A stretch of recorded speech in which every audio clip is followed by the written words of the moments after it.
military-industrial complex. The potential for the disastrous rise of misplaced power exists and will persist. Whether we believe in our capacity for self-government or whether we abandon the American Revolution and confess that a little intellectual elite can plan our lives for us better than we can plan them ourselves. That the only thing we have to fear is fear itself. Fear itself. Fear itself. Fear itself. Where they will not be judged by the color of their skin, but by the content of their character. The fight with growing confidence and growing strength in the air, we shall never surrender. My prepper brothers and sisters, you've arrived at the bunker. Grab a cup of joe, a stout tea, or maybe your favorite adult beverage. This is the prepper's place for open discussion on whatever the hell we want. Brought to you whatever the hell way we want. This is the new format of Top's Bunker. So sit down, kick back, post up, relax, and welcome to the bunker. Mr. Gorbachev, tear down this wall.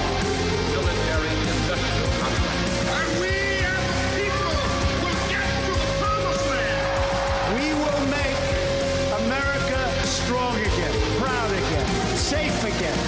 We will make America great again.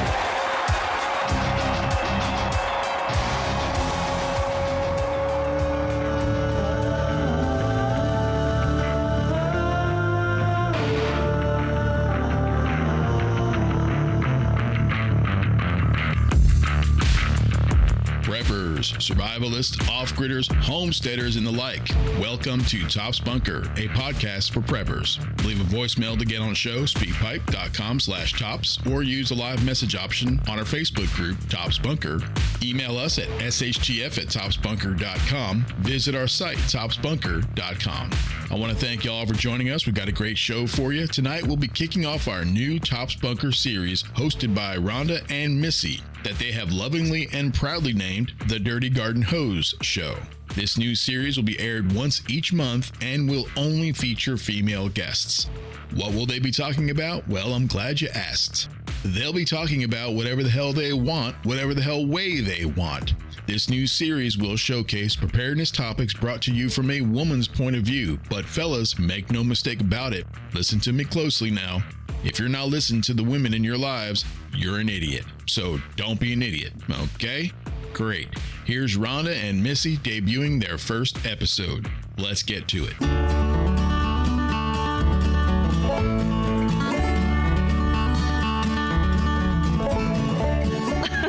This is going to be our new segment for ladies. We've been talking about doing this for quite a while now, and we're finally getting to it, and everything's coming to fruition. Why? Because, well, women have different interests, different concerns in the forefront of their minds, and this gives us, different perspectives, different ideas, different solutions, and we'll no doubt have some different topics of discussion. Everybody knows me, Rhonda, but I want to introduce Missy, who, lucky for me and lucky for everyone else, has agreed to be a big part of this segment on a regular basis. So, Missy, you can tell us about yourself, but first, would you mind sharing the name of our new lady segment? Well, absolutely, Rhonda. So we'd like to welcome everybody to the Dirty Garden Hose, and that is with an H-O-E-S. So you may wonder why we picked that name. We're not saying that we are Dirty Garden Hose, but we're not saying we're not Dirty Garden Hose either. But dirty garden hose are a big part of the garden. And I think, most everything in the garden is dirty at some point. Missy, what were you saying about the name earlier? Well, I talked about the Dirty Garden Hose, and it's just a reminder that, if we don't maintain our equipment, it makes it hard for us to sustain later. I know growing up for a small period of time on a farm, how important it was before we put any of our stuff up that we made sure things were cleaned up and put away properly. Saves time, money, energy, and you definitely can't break the earth if your equipment's not maintained in order to be able to plant and grow for the next season. That's so true. We've been accumulating some equipment since we moved on the land, and it's definitely a lot harder to work with a shovel or a hoe or anything that has dirt caked up on it and dried up. You know, you really got to clean that off as you use it to save yourself time and also save your equipment. I'm speaking from experience on that because I made the mistake of not doing that, and it took me a little bit to chip that crap off. Well, not to mention, if you're not taking care of your equipment properly and it's left out in the elements, a lot of times it's going to deteriorate quickly. You may have to replace handles, treat stuff for rust, etc. So, Missy, do you want to tell us a little bit about maybe how you grew up or some milestones or events in your life that have led you or impacted you to be prepared and self-sufficient like you are today? Well, absolutely. Thanks for asking. Well, obviously, my name is Missy, and I'm married to Jeremy. I grew up as a military brat. My dad was in the Air Force. I was born and raised in Orlando, Florida. I've lived in lots of places like Maryland, Japan, the Philippines, Germany, and then my dad retired in Myrtle Beach, South Carolina. Interesting thing about my parents is my mom is from the city, Philly, PA, and my dad was from a small country town in Forest, Mississippi. It's through my dad and his family that I learned more about homesteading. They grew up in a time frame that they grew all their own livestock. They had their garden, they had their orchard, and they just came up during a very difficult time and had to be able to sustain. So that's where my first encounter was. And then looking at on my mom's side, her family came over from Ireland, but she typically, she grew up, was born and raised in Philly, PA. And so the only thing that she knew was how to live in the city. And so very interesting between my parents' background and my mom having to learn a little bit more about what country living would be like.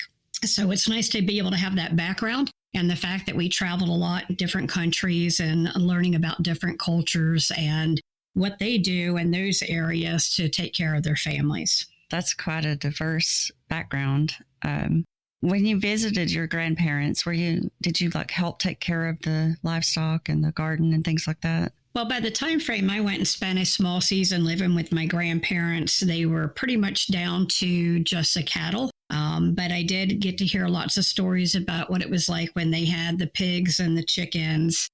They had horses. I definitely did get to go out and work in the garden when I lived with them. My grandmother, I was probably high school age, freshman, I think the freshman in high school. I would get woken up before the crack of dawn. I had chores that I had to do outside. I would grab a biscuit and a piece of fried ham on the way out the door to get on the bus. And of course, my mama made all those biscuits by hand. And, a lot of the meat and stuff we had was stuff that they had put up or still, bartered with local neighbors. And then when I get home from school in the afternoon, there was more chores to do out in the garden. There's always something to do every day in order to keep things afloat. So it may be out there weeding, or it may be, grabbing tomatoes or picking beans, or maybe even later shelling peas and stuff or helping to put that up. A lot of things were learned working side by side with my mama. You know what I really love is when we first met each other the other day, that last weekend, you were telling me about your grandkids and how you're teaching them some of these things. And I just love that you're passing that down. Do you want to talk about that for a minute? Sure. It absolutely brings me joy to have my granddaughters are very, very different in this area. I've got one, Jeremy's talked about, he calls her our feral grandchild, my redneck. Well, now there's two in that family. And then my son's daughter is more prim and proper, and so less likely to get dirty. So it's really interesting to bring them out, teach them how to do seedlings, and then with each visit, watching how the plants are growing. And then, the big thing for them is they really enjoy picking tomatoes and digging up potatoes. That's been a real fun thing for them. Another interesting thing is I've got a cousin staying with me for a season, and she is from the city. She's born and raised in Philly, Pennsylvania. And one of her big goals this year that she marked down is learning how to garden. So that's going to be a big joy with that, too, is being able to teach other family members that have never, ever been in the country, small things that you could do to take care of yourself and not always have to rely on local industry or government. I love that she's interested in that. There's a lot of people that just don't care. They don't realize the importance of it. And once they do realize it, it may be too late. So hopefully more family members will get on board with that. I know you and Jeremy have been together a while, and you guys have a garden. You've talked about, or Jeremy has talked about the buckets. What other kind of gardening do you do? So we have done both raised bed, and then this last year I wanted to do the buckets because I'm wanting to move some things around on the property. And where we had the raised bed is where I want to put chickens. And I thought, let me do some looking into these buckets. They were really inexpensive. I can move them around based off of the seasons to where they get the more light if they need it or less light, and reuse those in years to come. So we had a really, really great harvest this year. I did a lot of tomatoes, variations of peppers, okra, eggplant, onions. Oh, goodness, I'm trying to think of everything. Broccoli, cauliflower, Brussels sprouts. Brussels sprouts didn't do too good. Brussels sprouts and cabbage, we had a hard time with this year. But the tomatoes and the peppers were in abundance. And Jeremy, I think, was really enthralled with the difference between the indeterminate and determinate tomatoes, and creative ways to make trellises for them to vine and be able to also provide some shade during the heat of the summer months here in North Carolina. Now, I may have mentioned this before, but I'm not sure. I consider myself a beginner, even though I've been involved in this podcast for a while.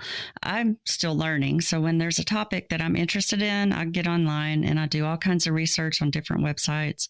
And then I'll kind of piece together something to share on the podcast from what I've learned. So the reason I'm telling you that is because I don't know what you're talking about when you said determinate and indeterminate. Can you explain that? So there's different tomato variations besides, Cherokee purple, or you've got little cherry tomatoes or Roma tomatoes. Like, there's so many different variations. A determinate is more of one that's going to grow and only produce a certain amount and it's done. Its season is much shorter than an indeterminate. The indeterminate, a lot of those that I found this year were vining tomatoes, and propagated a lot of stuff off that. Gave away, I can't even tell you how many tomato plants, probably over 100 tomato plants altogether, to neighbors and people in the community. But those indeterminate, you just don't know when that season's going to end. We had already had too heavy frost, and my tomatoes were still producing. Do you propagate those in water, like similar to like I would do with an ivy plant? Absolutely. So I was able to take a lot, especially like my mint, my rosemary, my tomatoes. A lot of those you can take the suckers from the tomato plants and just drop those in water. They're going to start rooting in a couple days, and you can put it in soil. I usually wait till they're about, I don't know, maybe 4 inches tall before I'm going to actually put them where I'm going to plant them, permanently for the season. So super easy. You'll hear different stories about people that leave the suckers or take the suckers off, but definitely did take all the majority of the suckers off my plants. And again, was able to share a lot of that with my neighbors, a lot of the different herbs as well, which was a huge blessing for them. How do you go about propagating so many things? Do you use jars? I use pretty much anything I can get my hands on. I have a lot of little shot glasses. I think that's a thing for most military people, is to collect shot glasses from places that they've been. So I have a lot on my windowsill, and I will just pick things and put it in there. The suckers from the tomatoes, the basil, you can clip rosemary, you can put mint. And it doesn't take long, like I said, for them to start rooting. Then just put them in a little bit of soil.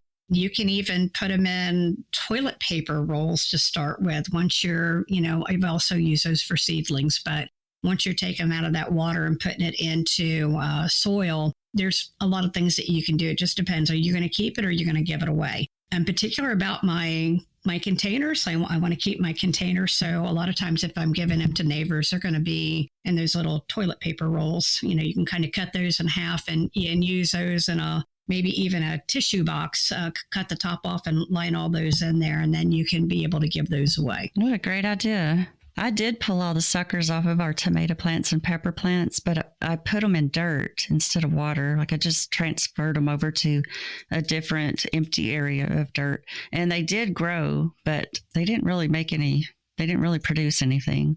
So next time I'll try the water. Do you have anything you want to talk about? Well, I guess some of the things that would be interesting is, like I mentioned, having traveled to a lot of different places as a child of a military person in the Air Force, and then also have a military background, and being in places like Japan, the Philippines, Germany, Kuwait, Saudi Arabia, and Afghanistan. Just thinking about how people are able to produce based on where they're at. There are some areas that you're able to, you've got the right environment, the soil conditions, the right type weather that you can go and grow in abundance. But then I always think about what is it like in the desert. It's easy for me to be able to survive where I'm at, if we're going to find ourselves in a very difficult situation. But what if I was in the desert? Am I really prepared for that terrain? How can I live off the land or make the land produce for me? So you've pretty much been in just about every climate. I would say I have. Some I've liked more than others, but the one I've liked the most is being right here in the United States of America. And I have been in North Carolina now for over 30 years. So it's nice because I'm about an hour and a half from the beach and about an hour and a half from the mountains. Well, I'll tell a little bit about myself. I don't think I've ever really done that since this podcast started, but I grew up the first few years of my life were primarily with my grandparents, and we had chickens and goats in the backyard and had our eggs, and my grandpa would go out and kill the chickens for my grandma to cook. I was very young though. I was like 6 and under, but I do remember her, taking the feathers off the chickens and whatnot. So I wasn't really learning all that stuff back then, but I was watching. As I got older, we were more city folk. And then as an adult, my dad had moved back out to the country and had a huge garden, chickens and rabbits and goats. And during one period of my life when I was out of work, I would go over there and help him. When his health was declining, I would help him with the garden and take care of the animals and stuff. But that's basically all the experience I had before Keith and I moved on to this property. So that's why I still feel new to this. I'm still learning. Our garden didn't do that great. We were really not prepared when we moved in here. The soil on this property is it's like dense clay, and it's just full of rocks. And we were just so excited to find a piece of property we liked. We didn't even look at the soil to, consider how a garden was going to produce. We ended up having to buy lots and lots of topsoil. And then at some point, Keith had gone up to what we call the B yard. It's up at the front of the property. It's an open field. And I think maybe the previous owners grew something there, like wheat or something. He dug up some dirt up there that was actually usable. So now that's what we do. We go up to the B yard and we dig up dirt and bring it in the back of the truck down to where we're gardening. So that was quite an experience, trying to start all these little seedlings and then not having a place to put them. I think that's the biggest thing that caused our garden to not produce very well this year. Lessons learned. Well, that brings up a lot of things. As you were speaking, it was just reminding me of, when I did live with my grandparents, or even my trips there during the summer to visit. That is where I learned to fish. I learned how my mama had a big old nail on a tree, and she'd pop the catfish on it, throw the head on the nail, and cut the skin and just peel the skin off and gut it, and put it in your flour and cornmeal with salt and pepper and fry it. Also learned how to do squirrel and rabbits and deer there. So I think that's kind of interesting. And then you were talking about with gardening and learning about the soil. And I think that's really key. I don't think a lot of us, if we've not grown up in that type of environment, and you're just coming into a property and, wanting to learn how to prep, and soil samplers are going to be really important. That was one of the first things that I think my mama was teaching me was, number one, they rotated crops because you could deplete the soil of vital minerals. And so they would rotate areas each year doing cotton, soybean, and peanuts on top of what they grew to sustain their family. But, she talked about the importance of being able to break the soil. And sometimes you had to mix things in with the soil to give it the right pH balance for it to grow the crop that you wanted. And then there's just a lot of things too that, you can throw back out and use as mulch to provide those nutrients for years to come.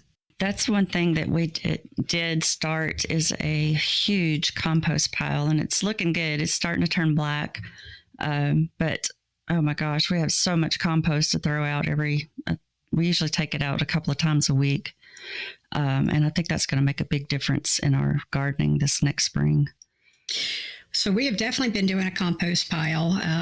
Pretty much any type of vegetable skins, all that goes out there. Our coffee grinds. I've taken even all the dirt that I had this year from my buckets and dumped them back in there and turned it. The big thing I have to watch, though, is we do have 3 dogs. They're Belgian Shepherd mix. And I usually do a lot of cooking with onions. And he has a tendency, with a puppy, has a tendency to want to get out there and eat the onions, which is very toxic for dogs.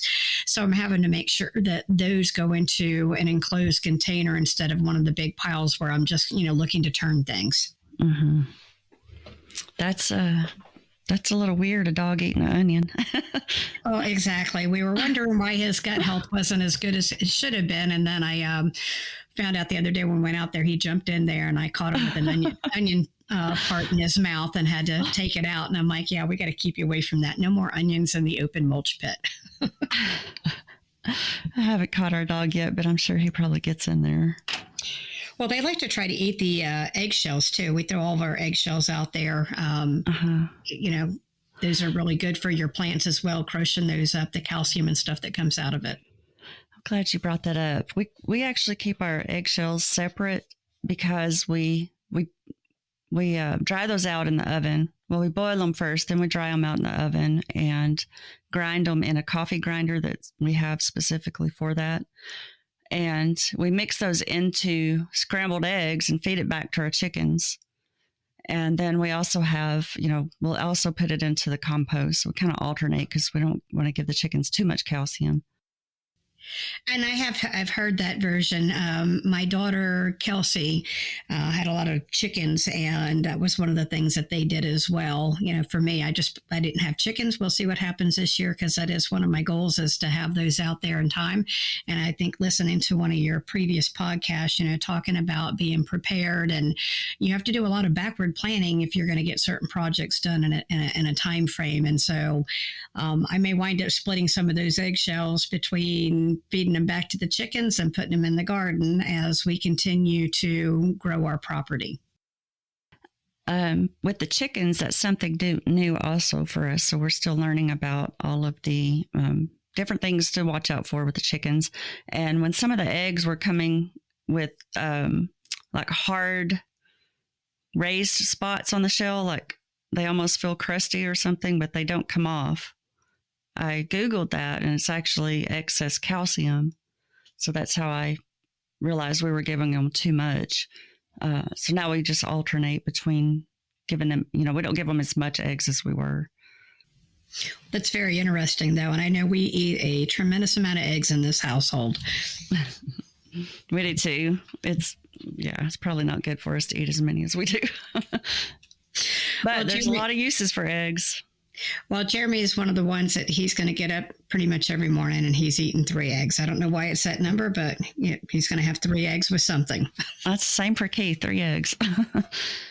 So we've been hearing about this storm coming through, and we're kind of on the bottom edge of it, and we weren't sure if we're going to get all of the freezing rain and the hardcore part of it.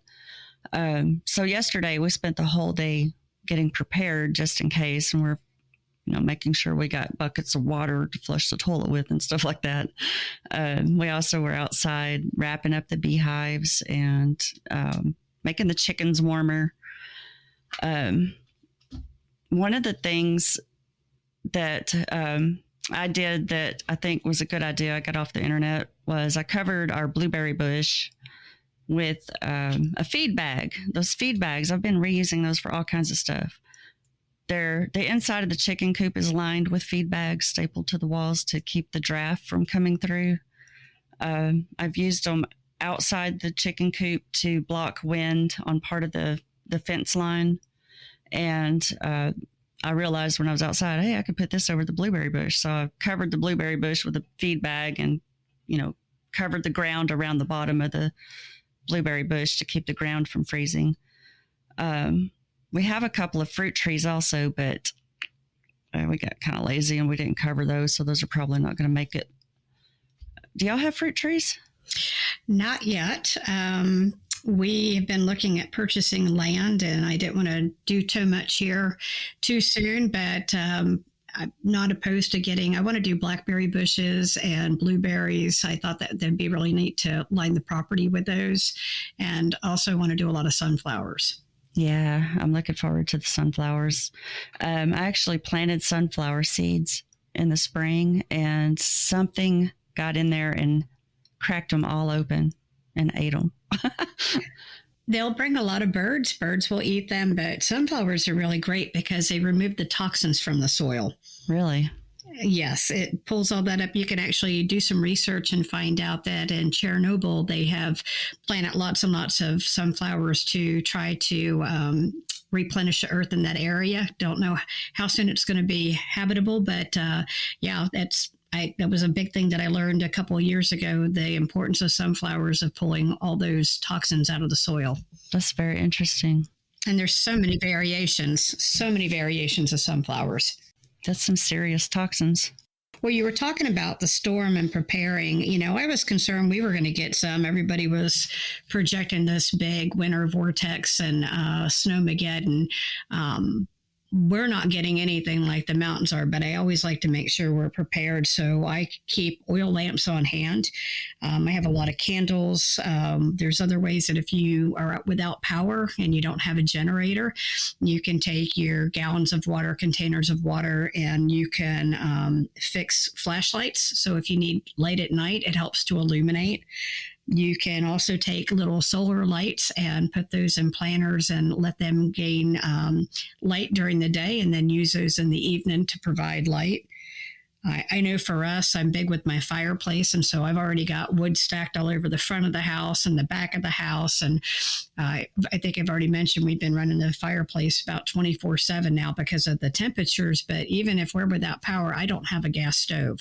So I would wind up cooking on the fireplace if for some reason I ran out of fuel with our grill. So I've got a couple of those different means to work through and had to have used that in the past. And then, of course, like you said, storing water.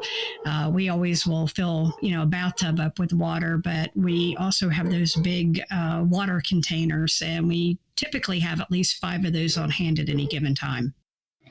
We filled up, I don't know how many 5-gallon buckets yesterday, but we had one of those the big blue water containers, and it just took forever to fill that thing up.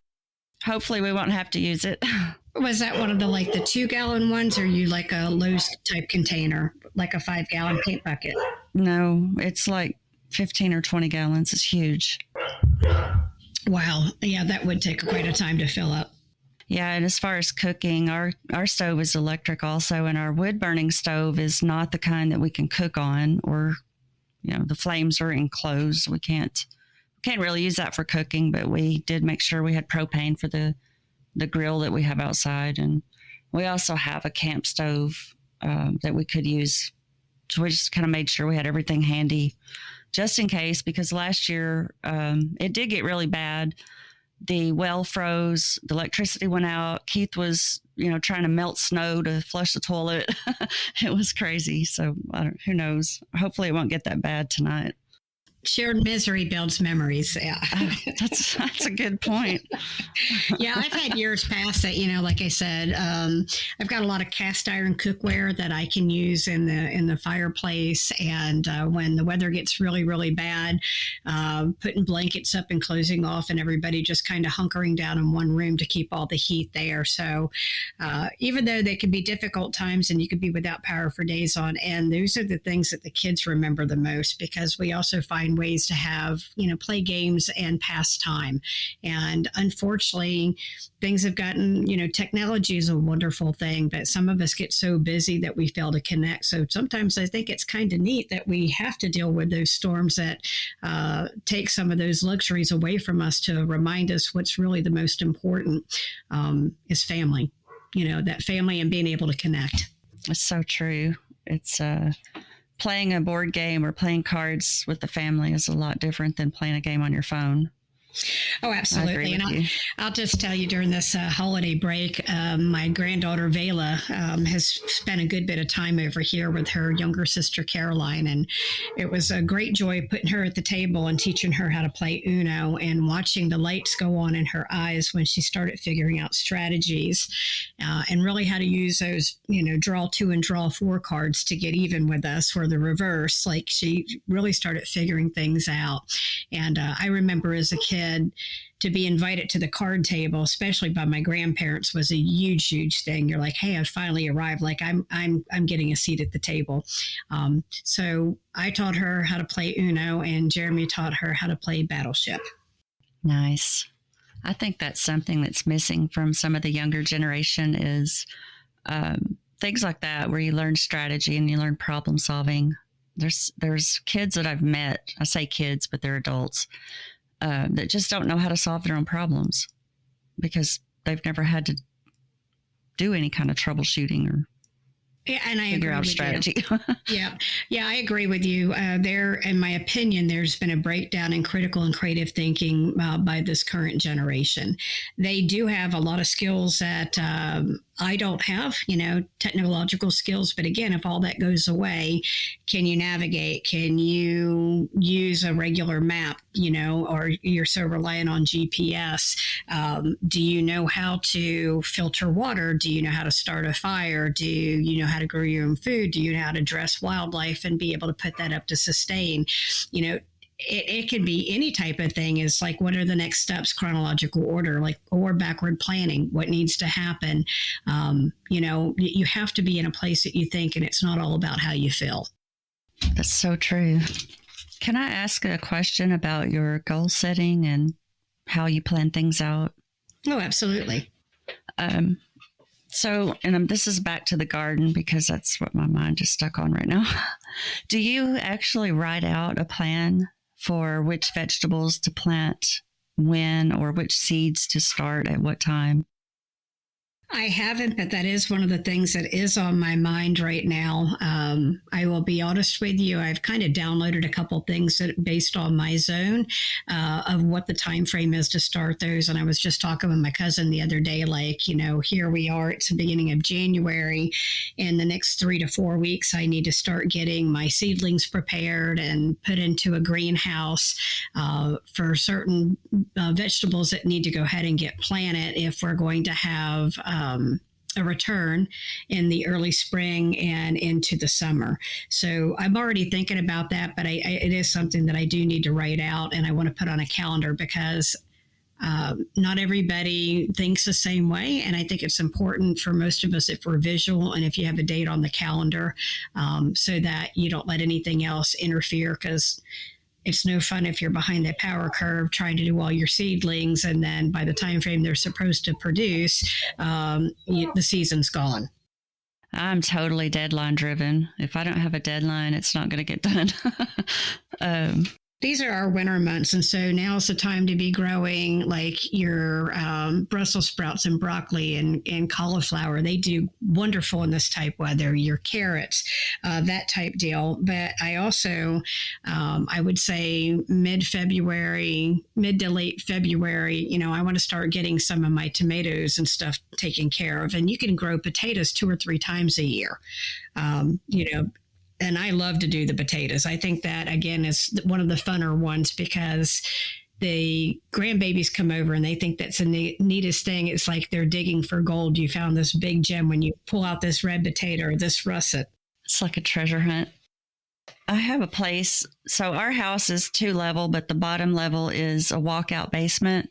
And we're making a place down here where we can start seedlings in the house. And we have some grow lights.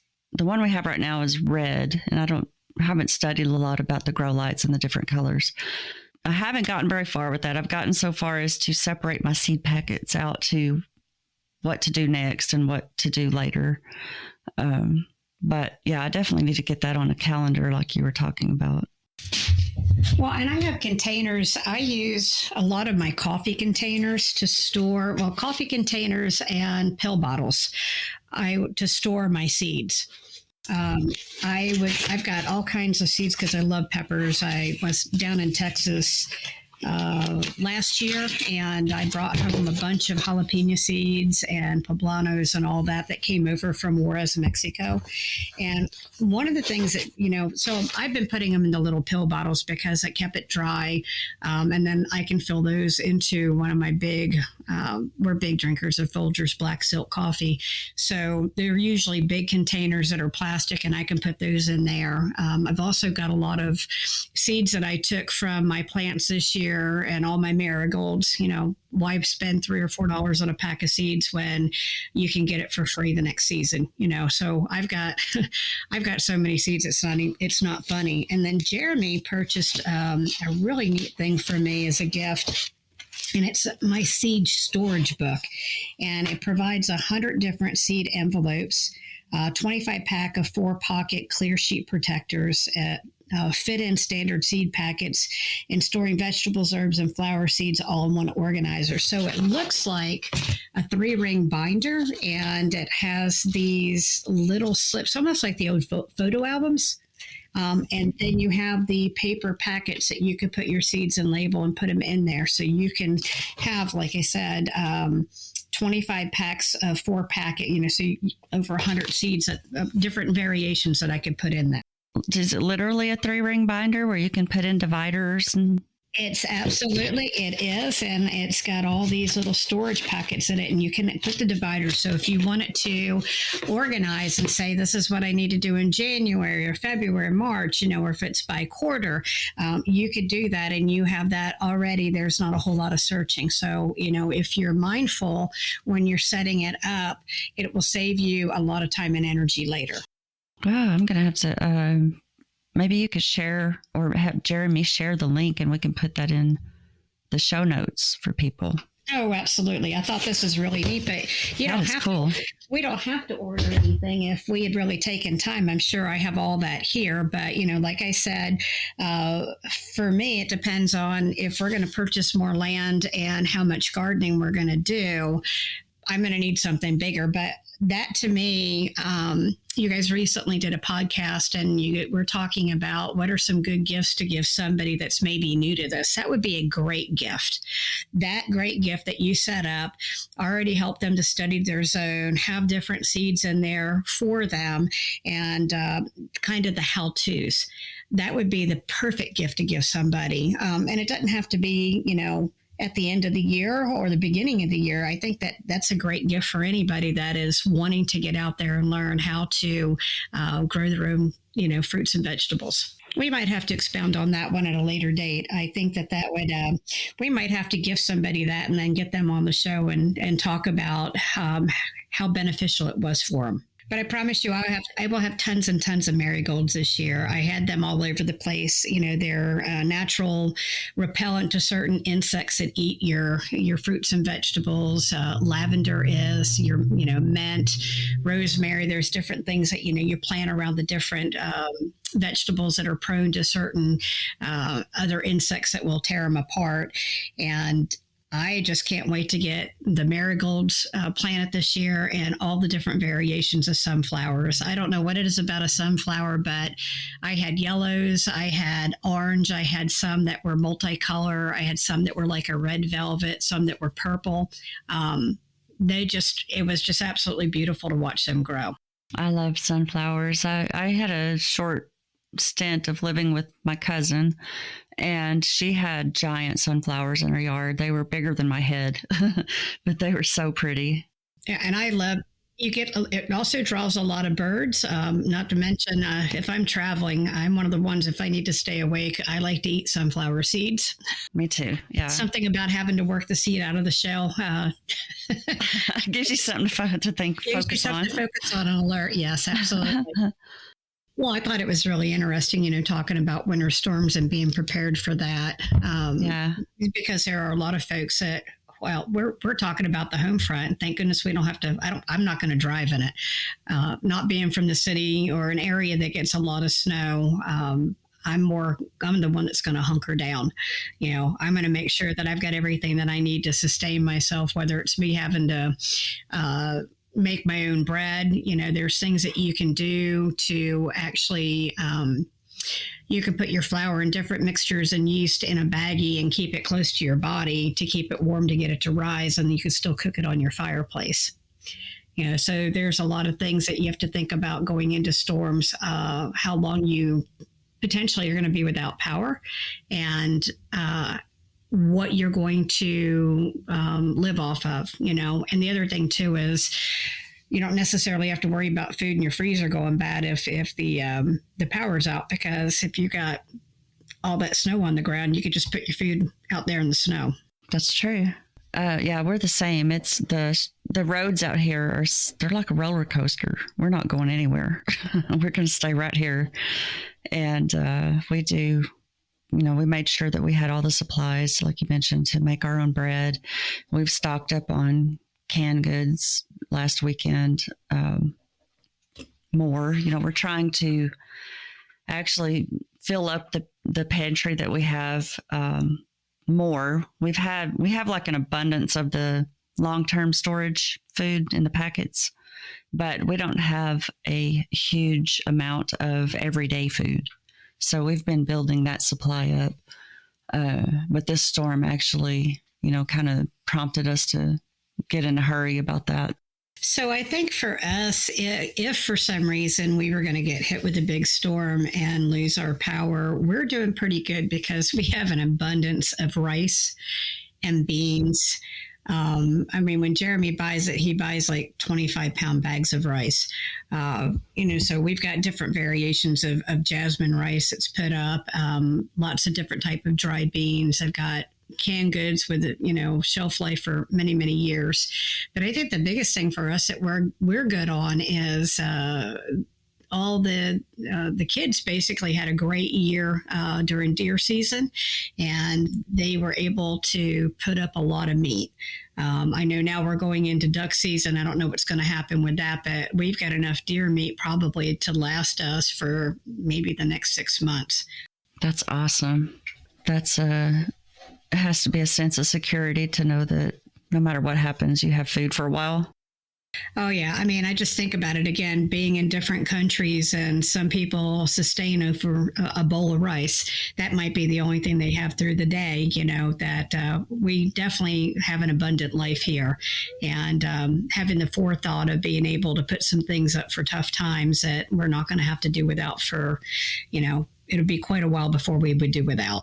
One thing that we do have is a power bank, a backup power supply, but we don't have a generator. That's something we're saving up for. But that power bank, it's not really a power bank, it's a backup power supply. It really comes in handy. We've had to use it before for me to work. My job depends on the internet connection and my computer. And when the power goes out, that battery battery backup allows me to plug in the whole Starlink internet and my computer and everything to keep things going. Not that that's a vital thing. If the shit really hits the fan, that's not going to matter. But for my paycheck, it matters. So it's handy to have, in the meantime, until we get a generator. Well, true that. I know for us, we do have a generator. We've not had to use it for the house ever. We use it a lot with our RV, or recently when they had Hurricane Helene come through the western part of North Carolina. I know Jeremy took that and a lot of supplies up there to help support people in that area. So we do have that. We have some solar panels to be able to power different things. And then we've got a tremendous amount of different type of battery packs that he always keeps charged up. He usually goes out a couple times a year, and he's gone for several weeks at a time frame and austere locations. And so that's how he's able to continue to communicate with me. So we've got a lot of good things. Not everything's had to been put into practice yet, not in the house itself. Again, never have had to use a generator for the house yet. I think we probably need to do a test run. I'd hate to have to do that the first time in a real life situation. So I might have to talk with him about doing a test run on that. That's actually a really good thought because, you know, we tend to take things like that for granted. And the first time the power went out here, first of all, our cell phones don't work out here. We have to use Wi-Fi calling. So what that means is our internet has to work in order for us to make a phone call. If the power goes out, the internet goes out. And the first time the power went out, you know, we're scrambling because I had meetings I was supposed to be in for work, and we're trying to get the battery backup thing plugged in and everything plugged into that. And the Starlink, you know, it has to get back online. It has to connect back to the satellite and all that stuff. It was way more trouble than it should have been because we had not practiced it and we didn't know what to expect. So I think that's a great point to make. Yeah, rehearsals are always really important. We usually will react the way we train. And mentioning Starlink, I think that's something that Jeremy and I really do need to look into. Like you, I rely on the internet to work. I spend a lot of time behind a computer and on a telephone. And when, you know, Wi-Fi's gone out in the past or my internet's gone out in the past, I've had to rely on hotspots for my phone. But major lessons learned for me, I spent 40 days up in Western North Carolina throughout October and November dealing with the aftermath of Hurricane Helene. And we're very grateful that Starlink services were provided to us. Elon Musk actually sent a lot of stuff out and allowed people to tap into that for nothing. And so glad that we had that because it allowed a lot of the first responders to be able to actually communicate and take care of people out there. You know, we've gotten so used to technology and we've taken a lot of things for granted that, you know, there's people that were in these areas that were totally devastated and, you know, having to walk long distances to get to a high point or to some place that, you know, may have had that Starlink to say, hey, we're out here in the middle of nowhere. We need help. Can somebody get us some type of supplies? Yeah, that was amazing that he did that. So that is one of the things we've talked about getting is, you know, definitely want to have that Starlink. And we also do a lot of traveling in our RV and we've been in different places he's got a Wi-Fi package on the truck, but he's not always at the same location that I'm at. So if they don't have Wi-Fi, it makes it hard for me to do my work. Mm-hmm. One thing I like about the Starlink is it actually has a warmer that we can turn on from the phone app that will melt the snow off of it. I just think that's awesome. Yeah. Wow, I did not know that. That's you're definitely going to have to look into more of that. Well, let's talk about what's coming next for the Dirty Garden Hose. Okay.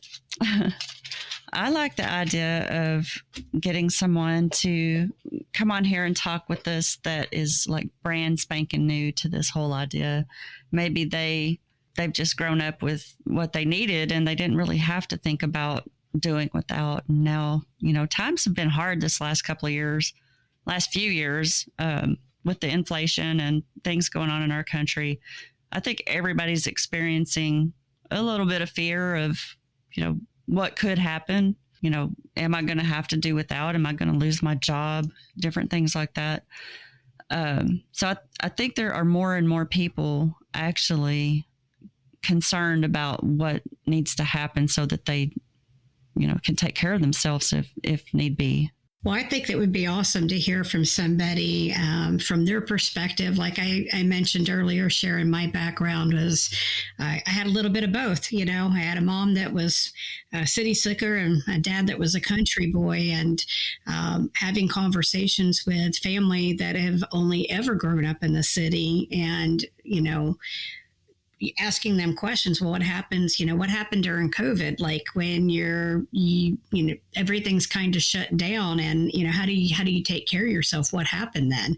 And what happens if all the grocery stores are completely void of produce, and, everything's shutting down? What are you going to do? So it's been some really interesting conversations with me and some of my family members recently. Yeah, I think when this whole COVID thing started, is when I was able to talk to some of my family as well about how to deal with situations like that. And, going to the grocery store and people are fighting over stuff. What are you going to do? Are you going to fight them too? You need to have it ahead of time so you don't have to worry about that.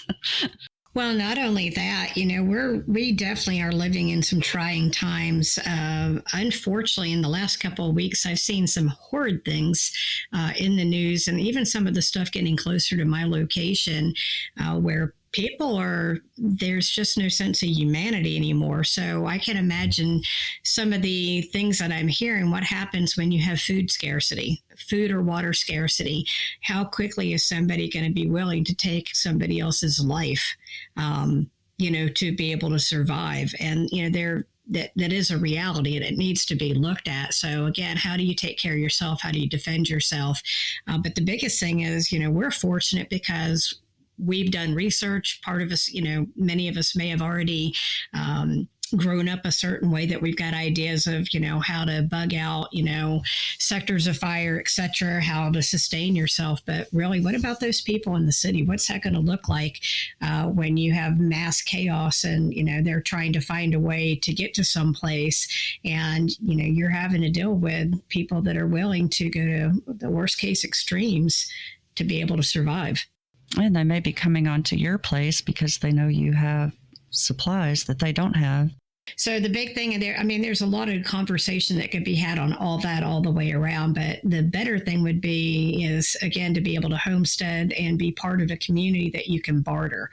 Like, hey, we're all sitting down, we're thinking about it. And, we have the ability to, maybe raise cattle, and you have the ability to do all the vegetables and stuff, so it's creating that community and that sense of security. Well, it's been really, really nice to get to know you even more. I'm looking forward to learning from you. I know I can learn a lot because you have a lot of experiences that I have not had, and such a diverse set of experiences with all the different, traveling that you've done, and the different family members from different kinds of backgrounds. That's a wrap from the Dirty Garden Hose. Thanks for joining us. My prepper brothers and sisters, we hope you enjoyed this brand new series from the Dirty Garden Hose. Missy and Rhonda already have guests lined up, stories to tell, and dirty stuff to talk about. If you would like to be on the show with them, we can make that happen. Just shoot us an email and let us know. shtf@topsbunker.com. Until then, stay prepped, stay happy. Thanks for listening, and good night.